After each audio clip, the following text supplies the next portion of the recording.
Salut Guilla, j'espère que tu vas bien. J'espère que ce nouvel épisode du podcast te trouve en forme. Aujourd'hui, toi et moi, on va plonger au plus profond de mon esprit. On va aller analyser les pensées les plus brutes, les plus authentiques que j'ai pu avoir. Et ce, en écoutant un message vocal que je me suis enregistré pour moi-même hier. À la base, je voulais te faire un épisode de podcast comme je te le fais maintenant, c'est-à-dire face à mon micro, mon très cher micro. Mais je me suis retrouvé à me sonder, à me questionner tout seul, en enregistrant mes pensées, en enregistrant mes paroles.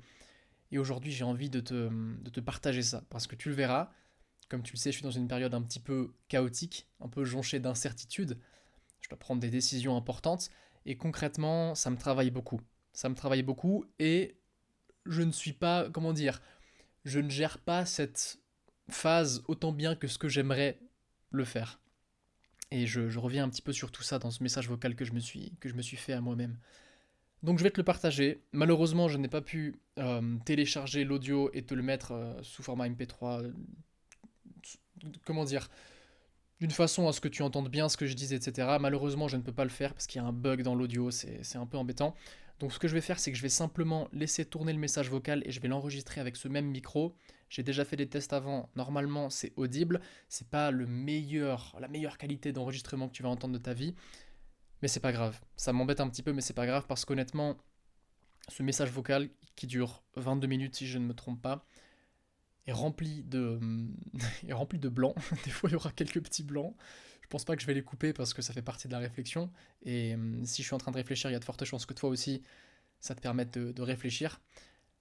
Quoi qu'il en soit, je vais te partager ce petit audio et tu le verras, il est rempli de beaucoup de questionnements très intéressants qui, je pense, peuvent peut-être faire écho avec ta situation et qui peuvent peut-être t'aider aussi. Donc, je vais te laisser avec ce petit message vocal. En attendant, je vais aller lire un livre, étant donné que du coup mon PC sera pris et mon téléphone aussi. On est parti. Bonne écoute à toi, gars. On se revoit très vite. Ciao, ciao. Ça me casse les couilles parce que je sais ce que je devrais faire, je le fais pas.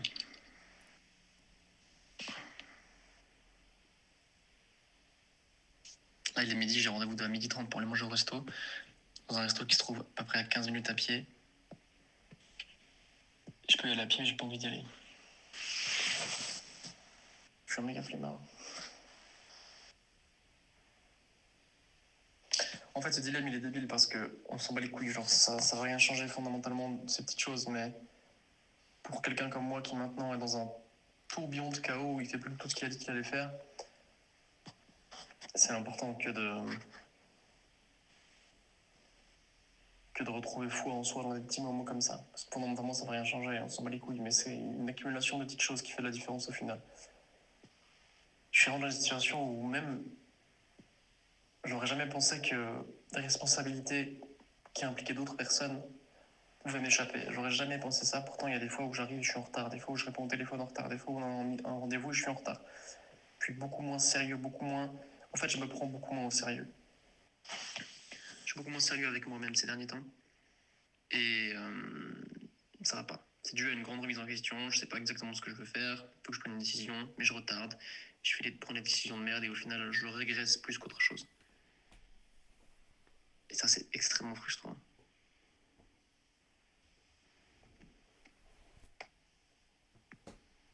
Voilà où j'en suis. C'est extrêmement frustrant.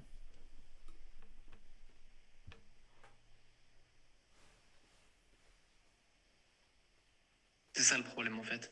C'est que j'attends d'avoir un choix, un dilemme cornélien qui pourrait enfin inverser la tendance, qui pourrait enfin faire de moi le héros que j'aimerais être, sauf qu'en réalité, ce moment, il n'arrivera jamais. Il n'y aura jamais un moment où je vais devoir faire un sacrifice ultime pour sauver quelqu'un.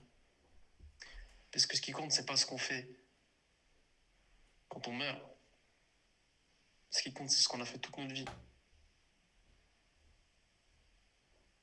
Et ce sacrifice, il n'arrivera jamais. Il y a très peu de chances qu'il arrive. Et fantasmer ce sacrifice, fantasmer cette mort incroyable, épique, héroïque, c'est se trouver une excuse.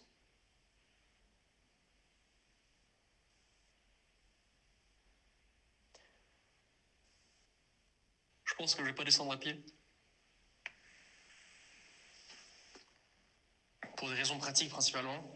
Mais à défaut de pas descendre à pied, je vais me sonder un petit peu pendant encore quelques minutes. Parce que ça me fait du bien. Faut que je fasse un épisode de podcast aussi.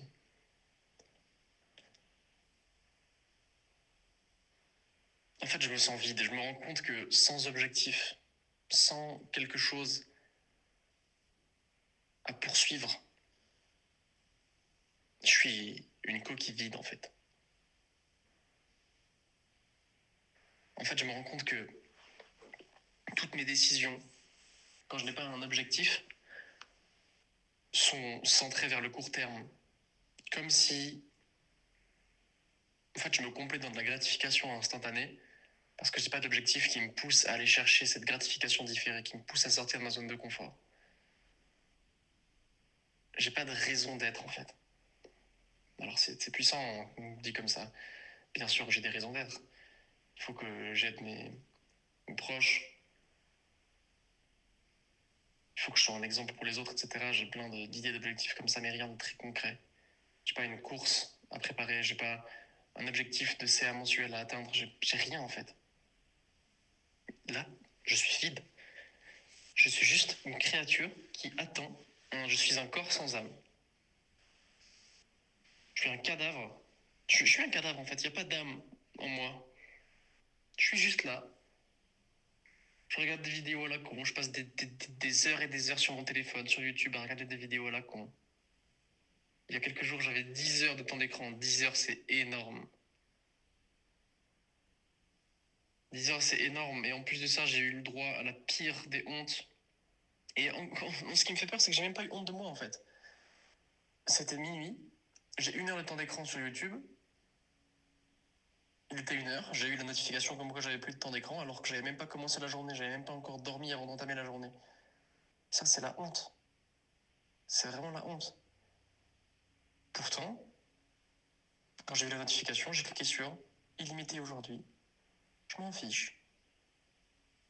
J'ai pas besoin d'avoir honte. Et ça me fait du mal.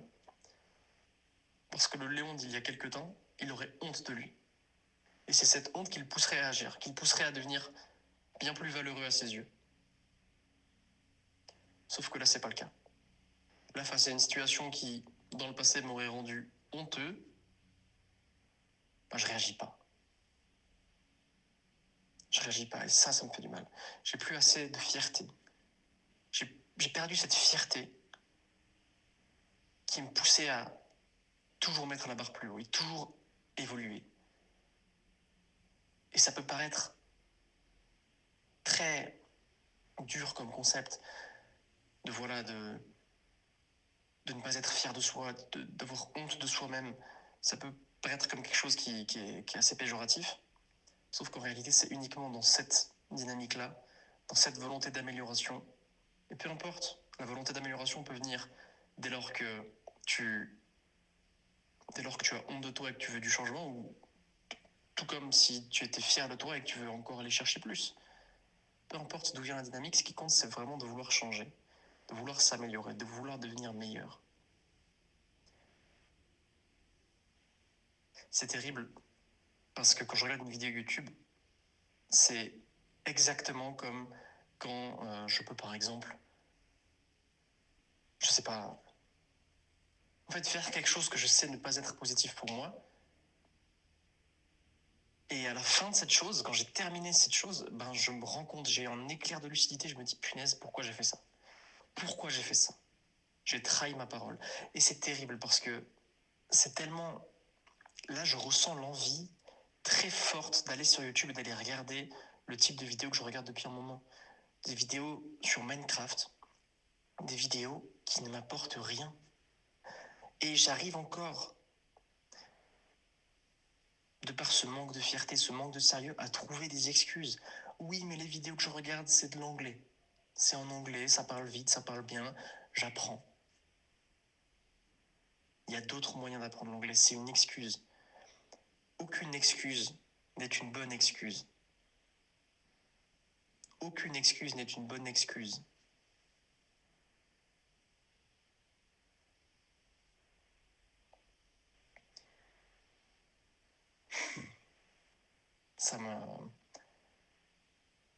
fait, ce qui me fait mal, c'est que ça me fait pas tant mal que ça. C'est ça qui me terrifie. C'est que ce dégoût que je pourrais ressentir de moi, je le ressens pas. Et je me retrouve à regarder pendant encore une fois des dizaines d'heures des vidéos à la con qui m'apportent rien et je me dégoûte même pas. Et ça me fait peur. Parce que ça veut dire que je suis en train de m'habituer, je suis en train de me complaire dans une situation que je sais être mauvaise pour moi. Parce que à n'importe quel moment de la vidéo, si tu viens m'interrompre, tu viens mettre sur pause cette vidéo et tu viens me demander qu'est-ce que ça t'apporte, je te regarde droit dans les yeux et je te dis directement, ça m'apporte rien du tout, je le sais, c'est de la merde. Comment est-ce qu'on peut arriver à un stade où en sachant pertinemment que ce qu'on fait n'est pas une bonne chose pour nous, on continue à le faire? Comment c'est possible? Ça me terrifie en fait. Ça me terrifie parce que je suis dans un cercle vicieux de ok, vas-y, tu sais quoi, petit élan de motivation, je me rends compte que je fais de la merde et tout, d'accord, bim, ça part, on va faire un truc, on va essayer d'avancer sur les anciens projets, de faire quelque chose de positif, de constructif, de productif. Mais au fond de moi, j'ai cette arrière-pensée de toute façon, ce soir, quand j'aurai fait tout ça, je pourrai regarder cette vidéo, je pourrai continuer cette vidéo. Et même, j'en arrive à un stade où j'espère du plus profond de moi-même que je vais me dégoûter de ce que je suis en train de faire. Parce que ça m'est déjà arrivé par le passé. Ça m'est déjà arrivé de tellement avoir une phase où je me laisse tellement aller, je joue tellement un jeu, ou peu importe, peu importe, je regarde une série, ou peu importe, et je commence à me dégoûter. Et je retrouve même plus de plaisir là-dedans. C'est comme s'il y avait une éponge en face de moi que je pressais pour en tirer la moindre goutte de dopamine, de gratification instantanée. La moindre sensation de bonheur. Et je me dis, oui, mais je regarde encore une, parce que je sens que ça va être la dernière goutte. Encore une, ça va être la dernière goutte. Encore une, allez. C'est comme ça que je me retrouve à regarder pendant 10 heures une putain de vidéo YouTube. Et le pire, c'est que je sais très bien que c'est mauvais pour moi. Et pire encore que pour ma dopamine, c'est mauvais pour mes yeux. Je regarde ça sur mon téléphone, à bout portant, je vais me ruiner la vue. J'ai déjà des lunettes, je vais encore plus me ruiner la vue. Parce qu'on le sait maintenant, ce qui compte, c'est d'avoir un écran éloigné. Peu importe de regarder les écrans, on s'en fiche, ça veut rien dire. Tant que l'écran est à plusieurs dizaines de centimètres de ta tête. Punaise. Vraiment, ça me dégoûte. Honnêtement, ça me dégoûte. En fait, non, même, c'est encore une fois ça me dégoûte pas. Le fait que ça me dégoûte pas me dégoûte. Je sais pas ce que je vais devoir faire pour contrer ça, parce que concrètement, ça m'est déjà arrivé plusieurs fois, c'est assez ponctuel, ça correspond à ces petites périodes de remise en question, ces petites périodes où je me dis, ok, là je sais plus ce que je vais faire, faut que je trouve un nouvel objectif. Pas d'objectif, je me complais dans des choses qui ne mène à rien en fait. Voilà, comme j'ai pas besoin d'arriver à un point, j'ai pas besoin d'aller d'un point A à un point B, je fais uniquement, je fais que d'accomplir des tâches qui me laissent sur le point A parce que je cherche un potentiel point C à atteindre. Donc en fait, je fais des trucs qui m'avancent à rien parce que j'ai pas besoin, parce que je ressens pas le besoin, ou du moins parce que je sais pas où avancer en fait, dans quoi avancer. Et c'est vraiment, vraiment, vraiment terrible. Je suis, je suis contraint de l'avouer en fait. Ça m'est déjà arrivé plein de fois, du coup, ces petites périodes. Et à chaque fois, je me disais, oui, mais c'est bon, je vais réussir à m'auto-gérer, notamment YouTube, hein, parce que, disons les termes, YouTube, c'est. Et je vais carrément dire les termes, parce qu'avant, j'ai pas osé le dire.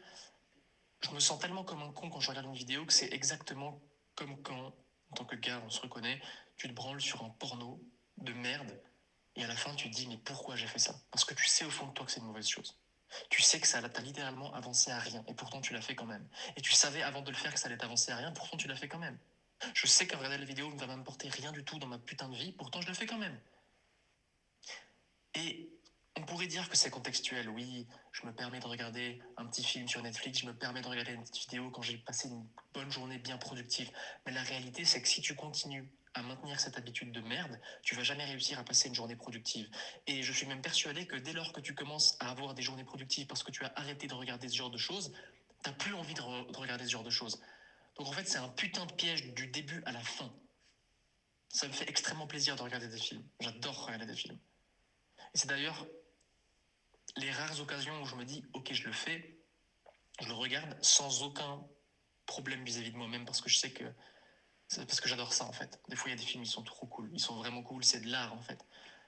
Mais même cette vision de la chose, c'est de l'art, etc., c'est une pensée limitante. honnêtement, c'est une pensée limitante. C'est justifier quelque chose qui nous avance à rien.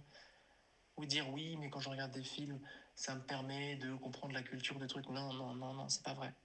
Il y a d'autres moyens de le faire. Il y a d'autres moyens de le faire qui t'apportent plus de résultats. Tu peux apprendre l'anglais soit en regardant des vidéos à la con en anglais, certes. D'ailleurs, tu n'apprendras pas très bien l'anglais. Ou tu peux aller directement te casser à Londres, te casser, peu importe, à Miami, dans une ville en Amérique où là où on parle anglais, et apprendre la langue à la dure. Et ce qui est incroyable, c'est qu'en plus d'apprendre uniquement la langue, tu vas apprendre à te débrouiller seul, tu vas sortir de ta zone de confort et ça va t'apporter des vraies choses, des vraies valeurs, des vrais résultats, des vrais principes que tu vas pouvoir appliquer dans le reste de ta vie.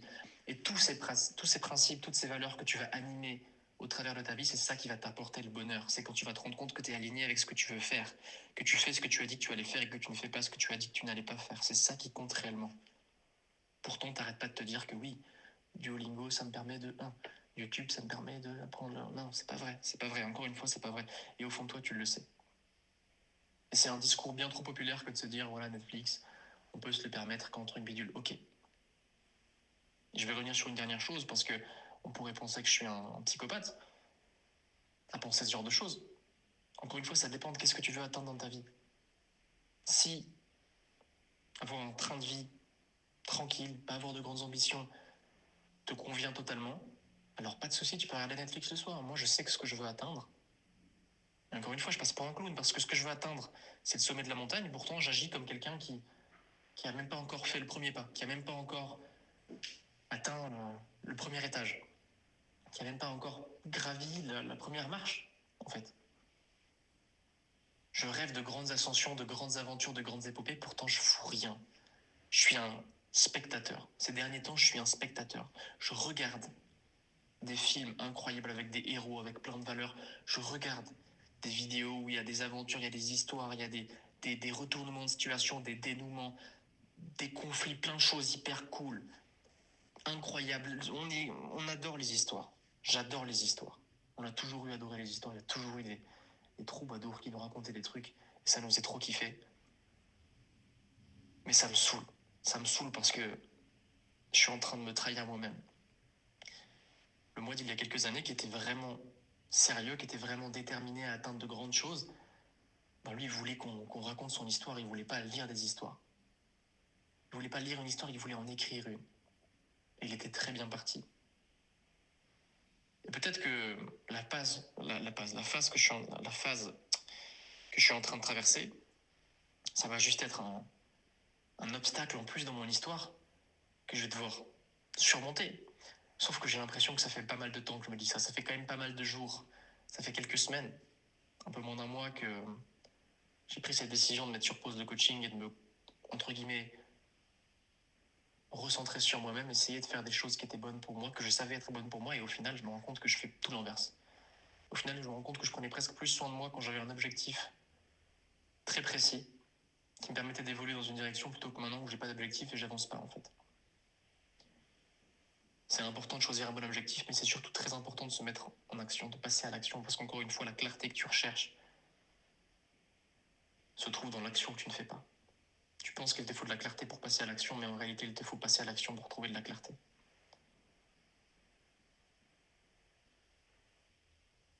Maintenant, c'est bien beau tous ces discours. C'est bien beau tous ces discours. Qu'est-ce que je vais faire? Qu'est-ce que je vais mettre en place? C'est ça la vraie question. Parce que tu pourrais dire oui, ok, je vais commencer à réduire un peu le montant d'écran, petit à petit, jour après jour, dopamine détox. Déjà, dopamine reset. Non mais franchement,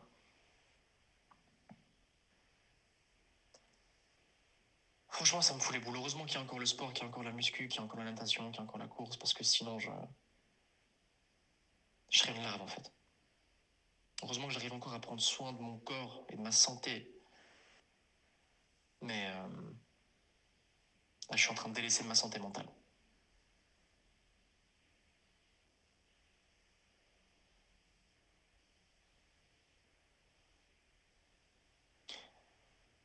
Faut vraiment remettre de l'ordre là-dedans. Peut-être même que je suis pas le seul dans ce problème-là, dans cette problématique. Peut-être même que ça peut être une idée de projet à poursuivre. Une quête noble que d'aider les gens qui sont dans la même situation que moi. Et pour pouvoir les aider, il va falloir que je sorte moi-même de cette situation. Ça va être difficile. Mais c'est terrible parce que saisir avec les mots, c'est saisir avec l'esprit. Et quand je prends le temps de décrire ce que je suis en train de faire, là, t'es en train de regarder une vidéo de merde qui t'apportera rien dans ta putain de vie, pourtant tu le fais encore et encore et encore. Ça t'apporte rien et tu le fais, et là, le simple fait de le dire, tu comprends directement qu'en réalité, ça sert à rien. Encore une fois, c'est une question de contexte. Ça dépend de ce que tu veux faire dans ta vie, ça dépend de ce que tu veux atteindre. Pas te sentir coupable que des fois de lâcher un peu la tension, se reposer. Ouais, bref, ça sert à rien, c'est bien beau d'avoir des beaux. Voilà, j'étais en train de dire que justement, je me rendais assez facilement compte que c'était pas une bonne chose pour moi, pourtant je le faisais quand même. Et à chaque fois, j'arrivais à me rassurer en me disant, c'est la dernière fois que tu le fais, c'est la dernière fois que tu regardes une vidéo de ce type, c'est le dernier épisode que tu regardes, connard de merde. À chaque fois, tu refais la même erreur encore et encore et encore et encore.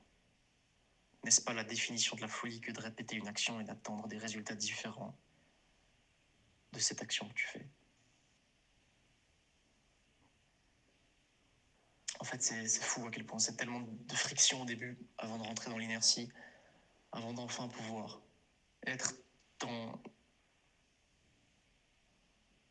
Ouais, en fait, dans quelque chose qui est positif pour toi. Et que tu continues d'être sur la pente ascendante.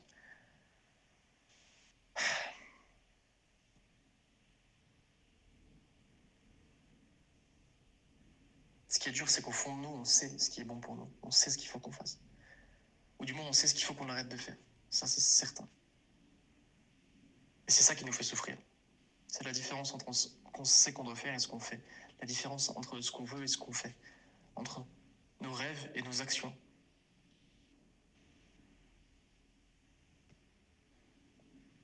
On a souvent tendance à penser que ça va être une histoire incroyable avec plein de dénouements, avec plein de dragons à tuer, plein de méchants à vaincre, alors qu'en réalité, le seul putain d'ennemi qu'on a, c'est nous-mêmes. Et c'est la paresse. C'est le confort. C'est ça notre vrai ennemi. En tout cas, c'est ça mon réel ennemi.